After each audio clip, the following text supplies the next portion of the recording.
வணக்கம். Great ventures வழங்கும் லாபம் கமாடிட்டியில் ஜெயிக்கலாம் வாங்க நிகழ்ச்சிக்கு உங்களை வரவேற்பது வி விஷ்ணுராஜ். இன்றைய நிகழ்ச்சியில் கமாடிட்டி ட்ரேடிங் குறித்து விவாதிக்க உள்ளோம். நேயர்கள் தங்களது சந்தேகங்களை கேட்கலாம். உங்களுடைய சந்தேகங்களுக்கு விரிவான விளக்கங்களை தர காத்திருக்கிறார் கிரேட் வெஞ்சர்ஸ் நிறுவனத்தின் நிறுவனர் திரு ஹரிஹரன். வணக்கம் சார். வணக்கம் sir. Last week commodity market எப்படி இருந்தது? ஃபர்ஸ்ட் அதை பத்தி சொல்லுங்க சார். லாஸ்ட் வீக் எடுத்து பார்த்தோன்னா gold and silver started going up, மேலே போக ஆரம்பிச்சது. அதே காப்பர் இறங்க ஆரம்பிச்சது.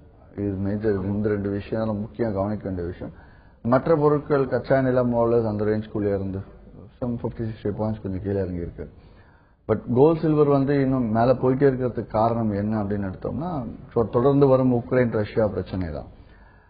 எதனால உக்ரைன் ரஷ்யாவுக்கும் கோல்டுக்கும் என்ன சம்பந்தம் அப்படின்னு எடுத்து பார்த்தோம்னா, உக்ரைன் ரஷ்யா பிரச்சனை இருந்ததுன்னா அமெரிக்கா எந்த அளவுக்கு சப்போர்ட் பண்ணுது, அதே மாதிரி உலக நாடுகள் அதனால என்னென்ன முடிவுகள் எடுக்க இருக்கு அப்படிங்கிற விஷயங்கள்லாம் நடக்கிறதுனால தொழில் முதலீடு செய்யறவங்களும் சரி எல்லாரும் என்ன பண்ணுவாங்க, டாலர்ல முதலீடு செய்வாங்க. இறக்குமதி ஏற்றுமதி எல்லாம் நடக்கிறது டாலர் வச்சுதான்.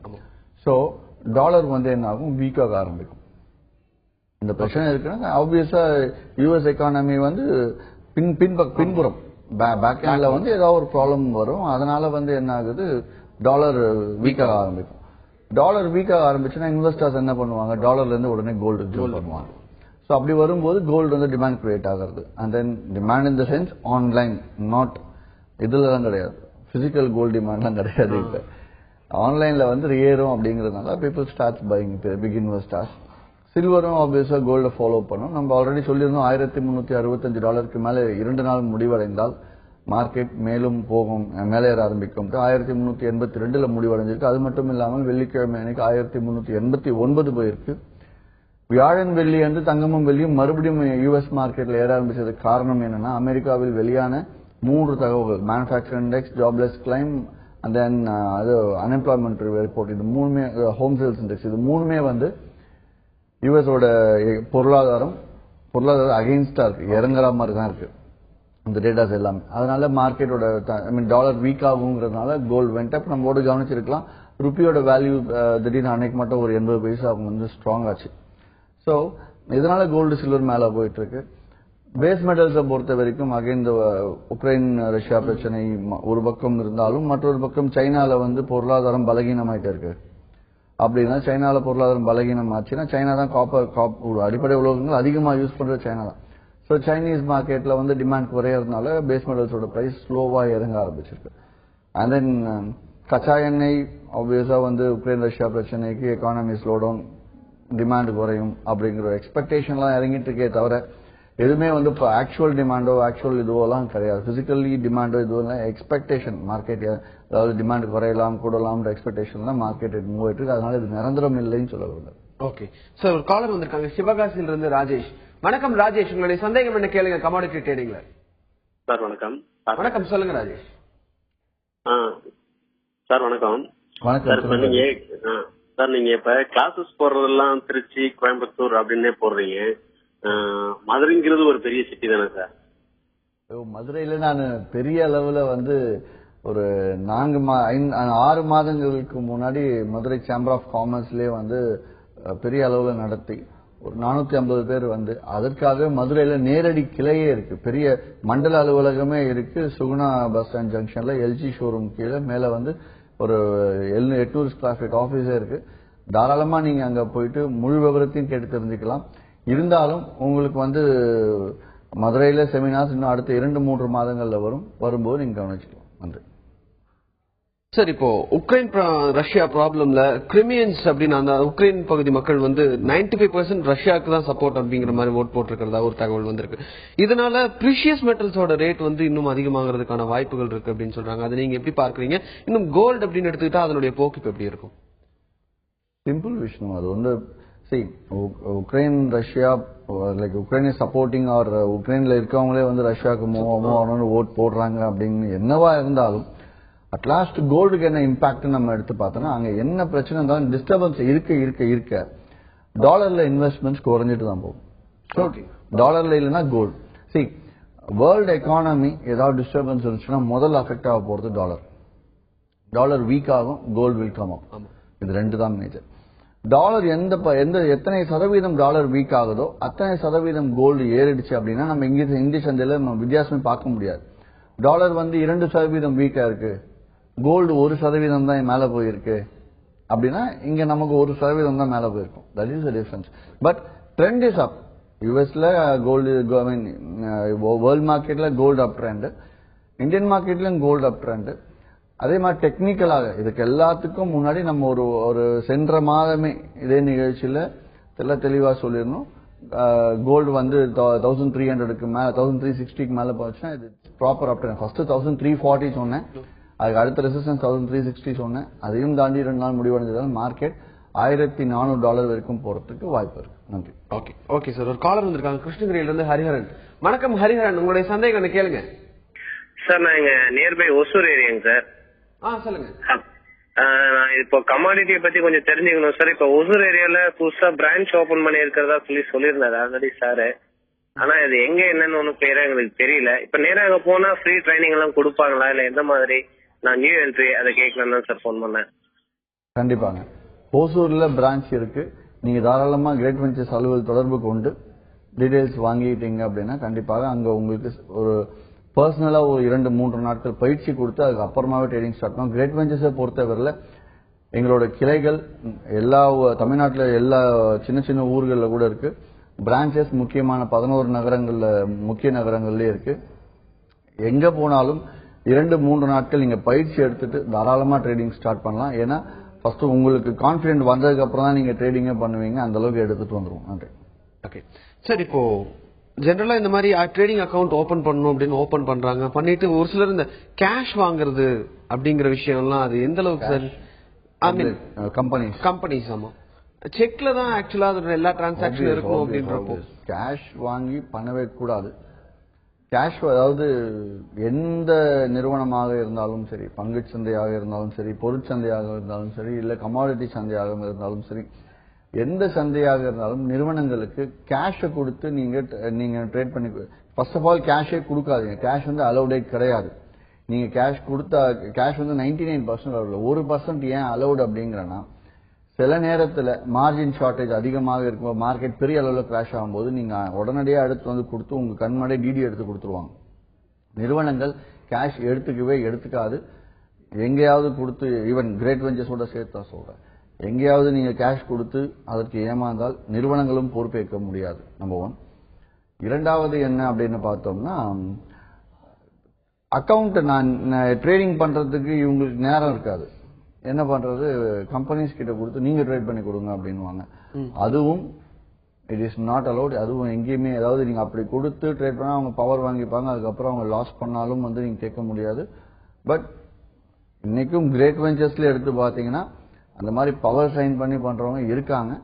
அது முழுக்க முழுக்க ஹெட் ஆபீஸ் தொடர்பு கொண்டு ஹெட் ஆபீஸ் கண்ட்ரோல்ல இருந்து நீங்க நான் பவர் கொடுத்துட்றேன், நீங்களே எனக்கு வர டிப்ஸுக்கெல்லாம் ஆர்டர் போட்டு கொடுங்க நீங்க சொன்னால் மட்டும் நாங்க அக்செப்ட் பண்ணிக்குமே தவிர, மற்றபடி நீங்க நான் கொடுத்துட்றேன் நீங்க ட்ரேட் பண்ணி கொடுங்கன்னு சொல்லிட்டு எங்க போனாலும் அக்செப்டன்ஸ் கிடையாது. மாதம் 5% கொடுக்குறேன், மாதம் 10% கொடுக்குறேன்னு யாரு பணம் வாங்கினாலும் கடைசியில உங்க பணத்துக்கு யாருமே பதில் கொடுக்க மாட்டாங்க. ஓகே சார், நம்ம இதை பத்தி தொடர்ந்து பேசுவோம். அதுக்கு இன்னொரு காலர் வந்திருக்காங்க நெல்லையில இருந்து ராஜ். வணக்கம் ராஜ், உங்களுடைய சந்தேகம் கேளுங்க. சார் வணக்கம், ஃபர்ஸ்ட் உங்கள்கிட்ட பேசுறேன் சார். சொல்லுங்க Raj. Sir Great Ventures sir ஒரு 6 மாசத்துக்கு முன்னாடி என்ன சொன்னாங்கன்னா கோல்டு 18,000 வரும், யாரும் வாங்க வேண்டாம். ஹலோ சொல்லுங்க சார் 18,000 வரும், யாரும் வாங்க வேண்டாம். ராஜ், தொடர்ந்து நீங்க நிகழ்ச்சி பார்த்துட்டு இருக்கீங்களா?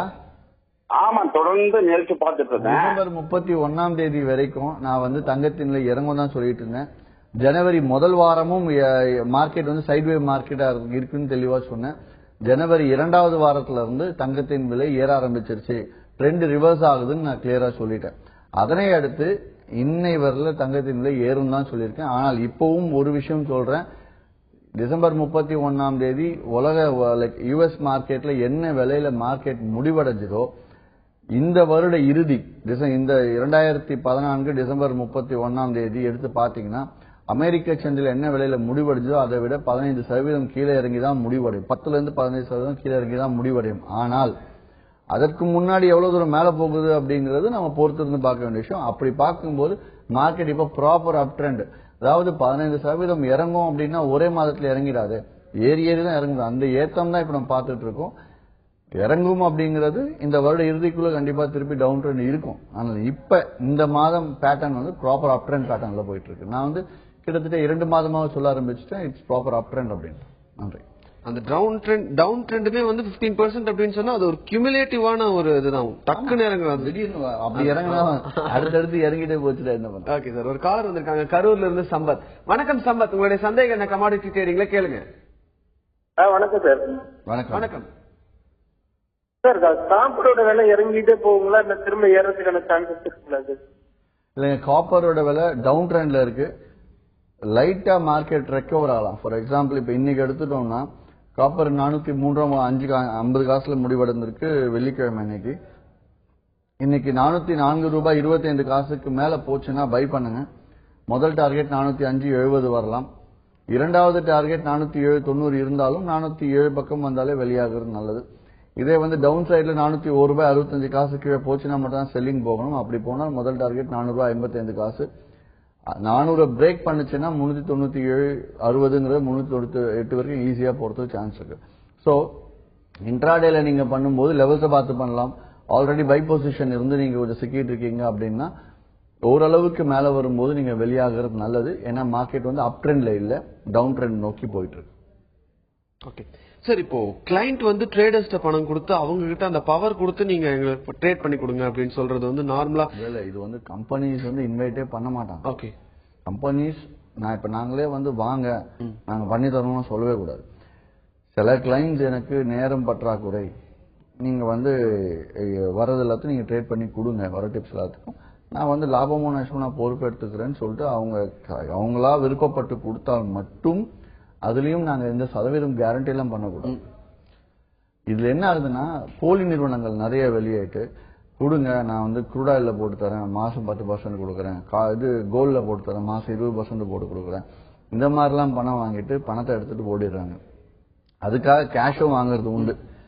ஸோ இப்ப இந்த மாதிரி இயங்கும் நிறுவனங்கள் பேரை சொல்லியும் வாங்குறவங்க இருக்காங்க. அதனால தான் சொல்லுவேன், எந்த நிறுவனமாக இருந்தாலும் கேஷை கொடுத்து நீங்க ட்ரேடிங் பண்ணாதீங்க. அக்கௌண்ட்டை கொடுத்து நீங்க பண்ணி கொடுங்கன்னு சொல்லிட்டு நீங்க ஒத்துக்காதீங்க. நீங்களே ட்ரேட் பண்ணுங்க. உங்களுக்கு அது ரிஸ்க் இருக்க ரிஸ்க் ஃபுல்லா தெரியுது. யாருமே வந்து இதுதான் லாபம்னு இத்தனை சதவீதம் கொடுக்குறேன்னு கமிட்டே பண்ணக்கூடாது, பண்ணவும் முடியாது ஆன்லைன் ட்ரேடிங்கை பொறுத்தவரையில. அதனால முழுக்க முழுக்க நீங்க பயிற்சி எடுத்து பண்றதுதான் நல்லது. ஓகே சார், ஒரு காலர் வந்திருக்காங்க தருமபுரியில இருந்து சுதாகர். வணக்கம் சுதாகர், உங்களுடைய சந்தேகம் என்ன கேளுங்க. வணக்கம் சார், ஹரிகரன் சார். பேசுங்க சார். நான் இங்க தருமபுரி மாவட்டத்துல புதுசா உங்களோட ஆபீஸ்ல சேர்ந்திருக்கேன் சார். ஒரு 3 நாள் ட்ரைனிங் கொடுத்து உங்களோட ட்ரெண்ட் டீடைல்ஸ் லெவல்ஸ் கொடுத்துருந்தாங்க. சரிங்க, ஹலோ சொல்லுங்க. அது பக்கவா நீங்க கொடுத்தது நல்லா இருந்ததுங்க. ஆனா யூட்டிலைஸ் பண்ண முடியல. ஆனா நிறைய விஷயம் உங்களோட ட்ரெண்ட் லெவல்ஸ் கத்து கொடுத்துச்சு. நல்ல ஒரு இது கொடுத்துருக்கீங்க சார். ரொம்ப நன்றிங்க சார். அது இது சொல்றது அதான். நன்றி, தேங்க்ஸ். அத கத்து கொடுத்தது கரெக்டா ப்ராப்பரா யூஸ் பண்ணி ஒரு மாதம் சம்பாதிச்சுன்னா இன்னும் சந்தோஷமா இருக்கு. வாழ்த்துக்கள் சுதாகர். சார், நம்ம ட்ரேடிங் பத்தி தொடர்ந்து பேசுவோம். அதுக்கு முன்பாக ஒரு காலர் வந்திருக்காங்க கோவையில இருந்து மணிகண்டன். வணக்கம் மணிகண்டன், உங்களுடைய சந்தேகம் என்ன கேளுங்க. வணக்கங்க. வணக்கம் சார். வணக்கம் சார். வணக்கம், சொல்லுங்க சார். அதாவது இங்கிலீஷ் சேனல்ஸ்ல எல்லாம் பாத்தீங்கன்னா வியாழன் வெள்ளிக்கிழமை அதாவது என்ன போடுறாங்கன்னா MCX SX license under CBI license போடுறாங்க சார். அப்ப வந்து அந்த டைரக்டர்ஸும் வெளியில வந்துட்டாங்க இந்த என்எஸ்சிஎல் ப்ராப்ளம்னால நினைக்கிறேங்க. அப்ப அந்த எஃபெக்ட் வந்து எம்சிஎக்ஸ்க்கு வருமா அப்படின்னு கொஞ்சம் தெரிஞ்சுக்கணும். அதாவது எம்சிஎக்ஸ், என்எஸ்சிஎல், எம்சிஎக்ஸ், எஸ்எக்ஸ் இது மூணுத்தையுமே எடுத்து பார்த்தோம்னா இது மூணும் வந்து பினான்சியல் டெக்னாலஜிஸ் அப்படின்ற குரூப் ஆஃப் கம்பெனிஸ் கீழே வந்துட்டு இருந்தது. என்எஸ்சிஎல்ல நடந்தது வந்து ஆல்ரெடி நம்ம சொல்லியிருக்கோம், இருந்தாலும் மறுபடியும் சொல்றேன். முழுக்க முழுக்க இது பொதுமக்கள் பாதிக்கப்பட்ட விஷயம் கிடையாது. என்எஸ்சிஎல்ல பொறுத்தவரையில பெரிய அளவுல வந்து பண டிரான்சாக்சன் தவறான முறையில் நடந்திருக்குங்கிறது அவர் அரசாங்கம் கண்டுபிடிச்சதுனால அந்த எக்ஸ்சேஞ்சே நிப்பாட்டலாம் அப்படிங்கிற எடுத்த முடிவுல நிப்பாட்டும் போதுதான் பொதுமக்கள் அவதிக்குள்ள இருக்காங்க. ஆனால் அவங்க முதலீடுக்கு எந்தவித பாதிப்பும் இருக்காதுங்கிற அரசாங்கம் தெளிவாக நிறைய இதுலயே தாள்கள்ல சொல்லி செய்தித்தாள்கள்ல. மேலும் இது வந்து அவங்க பணம் வந்து ரொம்ப சுலபமா சேர்ந்துடும். இதனை அடுத்து MCX SX எஸ்எக்ஸ்ல MCX NSCL பிரச்சனையால எஸ்எக்ஸ் அஃபெக்ட் ஆகிறது அப்படிங்கிறது எஸ்எக்ஸ் அதுக்கு அடுத்து NSCLக்கு அடுத்து ஆரம்பிச்சது எஸ்எக்ஸ். ஸோ அப்படி பார்க்கும்போது எஸ்எக்ஸ்ல இஷ்யூஸ் வருமா வராதாங்கிற பற்றியெல்லாம் ஆலோசனை இல்லை. டைரக்டர் தான் மாறி இருக்காங்க. ஏன் டைரக்டர் மாறி இருக்காங்கன்னா எஸ்எக்ஸையும் அரசாங்கம் தன்னோட கண்ட்ரோல்ல எடுக்கலாம்னு பிளான் பண்ணியிருக்கு.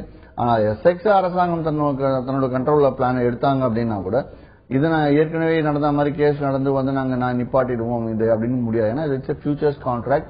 அவங்க போட்ட பணம் எக்ஸ்சேஞ்சில் இருந்தாலும் அது மட்டும் இல்லாமல் MCX SX 100% செபி கீழே வருது. அதனால வந்து இந்த டே ஒன்ல செபி கீழே வர்றதுனால இது வந்து முழுக்க செபி கண்காணிக்கிறதுனால செபி எடுக்கிற முடிவு தான் டைரக்டர் மாறுறது எல்லாமே. அதனால வந்து இது இன்னும் பெட்டரா தான் இருக்கும் எஸ்எக்ஸும். அதே வகையில அடுத்து MCXக்கு வர MCX ஆல்ரெடி அரசாங்கம் கைப்பற்றி ஒரு 6 மாதத்துக்கு மேல ஆகுது. முழுக்க MCX ரன் பண்றது ரிட்டையர்ட் IAS IPS IRS இவங்களா தான் சேர்ந்து நடத்திட்டு இருக்காங்க. நிறைய மாறுதல்கள் பார்த்துக்கிட்டே இருக்கும். ஆல்ரெடி எங்களுக்கு ஒரு சில முக்கியமான விஷயங்கள் வந்திருக்கு. இந்த டிரான்சாக்ஷன் சார்ஜஸ் எல்லாம் குறைக்கலாம் அப்படிங்கிற மாதிரி பேச்சுவார்த்தை எடுத்திருக்காங்க. ஒரு 3-4 மாதங்கள்ல MCX ஆல்ரெடி நடந்துட்டு இருக்க வால்யூம் விட 2 மடங்கு தாண்டும் அப்படின்ட்டு தெளிவாக ரிப்போர்ட்ஸ் எல்லாம் சொல்லியிருக்கு.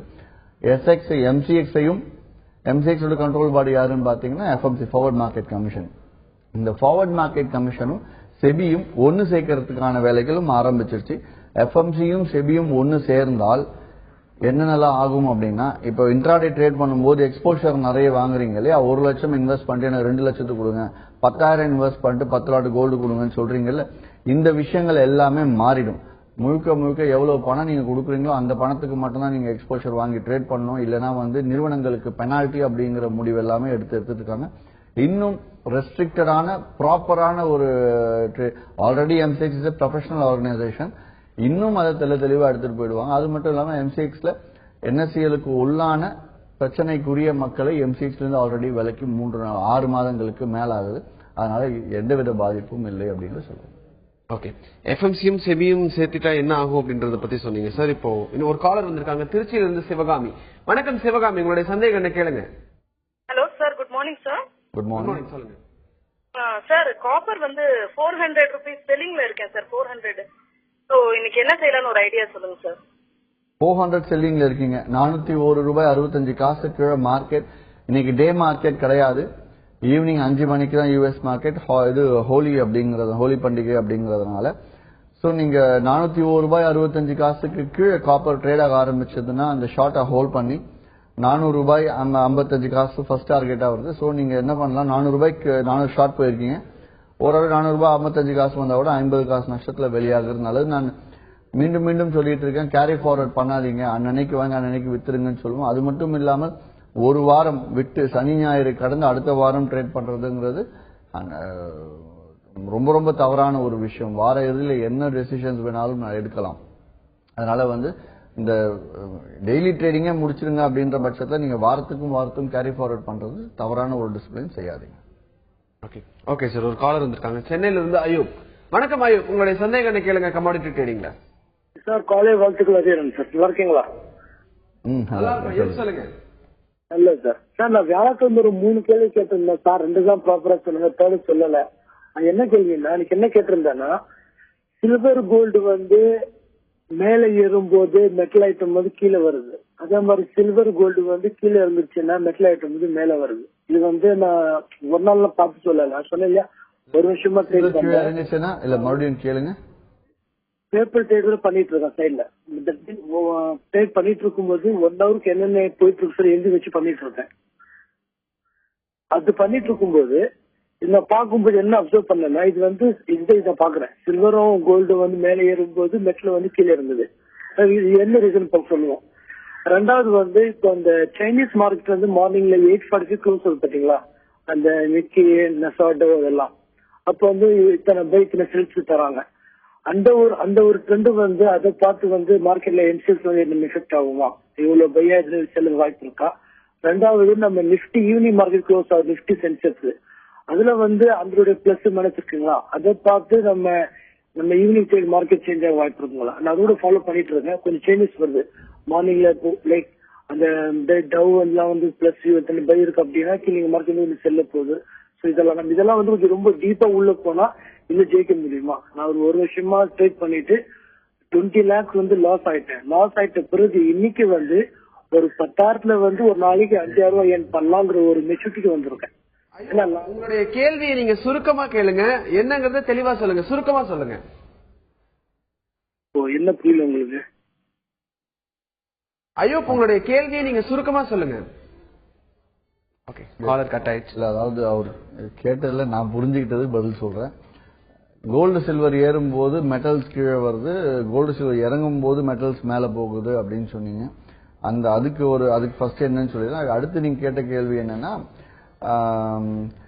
நான் ஈவினிங் சென்செக்ஸ் மார்க்கெட் முடியும் போதோ இல்ல காலையில் தொடங்கும் போதோ இங்க எதுவும் மாறுதல்கள் பேஸ் மெட்டல்ஸ் ஏதாவது இருக்குமா அப்படிங்கறது கேட்டீங்கன்ற மாதிரி எனக்கு நான் புரிஞ்சுக்கிட்டது.